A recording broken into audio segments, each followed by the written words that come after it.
இன்ஸ்டால எனக்கு ஒரு மெசேஜ் வந்துச்சு. சும்மா தான் ப்ரோ வீட்டில் இருக்க வீடியோ போட வேண்டியதானே, அதுக்காக இந்த வீடியோ எடுத்திருக்கேன். என்னென்ன பண்ணுறேன்னு வாங்க வீடியோக்குள்ளே போகலாம். முதல் வேலை காலையில் 8:30 மணிக்குள்ளே காலேஜுக்குள்ளே இருக்கணும். அதனால் காலேஜுக்கு போயிட்டு என் சீனியர்ஸ்க்கு வந்து மட்டும் இன்றைக்கி ஃபேர்வெல் இருக்குங்காட்டி அவங்க வீடியோ எடுத்து கொடுத்துட்டு இப்போ ஸ்கிரிப்ட் ஒன்று ரெடி பண்ணியிருந்தேன். இதுக்கே வந்து மட்டும் காலேஜ் முடிச்சு வரும்போது டயர்ட் ஆகிட்டேன். அதனால் வீட்டுக்கு வந்து கொஞ்ச நாள் ரெஸ்ட் எடுத்துட்டேன். நல்லா பார்த்துக்கோங்க, 8:30 மணிலேருந்து 1:30 மணி காலேஜ்.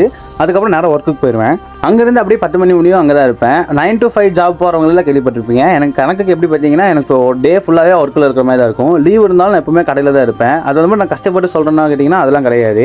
நமக்கு ஒரு கோல் இருந்துச்சு, அந்த கோலுக்கு வேண்டி நம்ம தான் வரணும். அதுக்கு வேண்டி தான் நான் இந்த மாதிரி கஷ்டப்பட்டு இருக்கேன். மோஸ்ட்லி என்ன இருக்க பசங்களுக்கு ரிலேட் ஆகும். நமக்கு ஒரு வீடியோ வேணும்னா நம்ம தான் அது பண்ணி ஆகணும். அதுக்கு வேண்டி தான் இந்த இது. பின்ன என்ன ப்ரோ உனக்கு வந்து மட்டும் எப்பவுமே கஷ்டமாக இருக்குது சொல்லிட்டு எனக்கு சொல்லி காட்டியா ஃபாலோவர்ஸ்க்கு வேண்டி அப்படின்னா அப்படிலாம் கிடையாது. இந்த ஒர்க்கு முடிச்சுட்டு நான் வந்து கட்டட வேலையும் செய்வேன். எனக்கு தனியாக ஓன் ஷாப்பு, ஓன் பில்டிங்கில், ஓன் லேண்டில் ரெடி ஆகிட்டு இருக்கு. அதுக்கு வேண்டி நானும் எங்கள் அப்பா தான் கஷ்டப்பட்டு ஒர்க் பண்ணிட்டு இருக்கோம். அதில் வந்து மட்டும் பெருசாக சொல்லி காட்டுறதுலாம் இது இல்லை. பின்ன அதுக்கப்புறம் இன்றைக்கி பார்த்தீங்கன்னா இந்த வீடியோ பேசிட்டு முடிச்சுக்கும்போது எனக்கு ஒரு ஆக்சிடென்ட் ஆச்சு.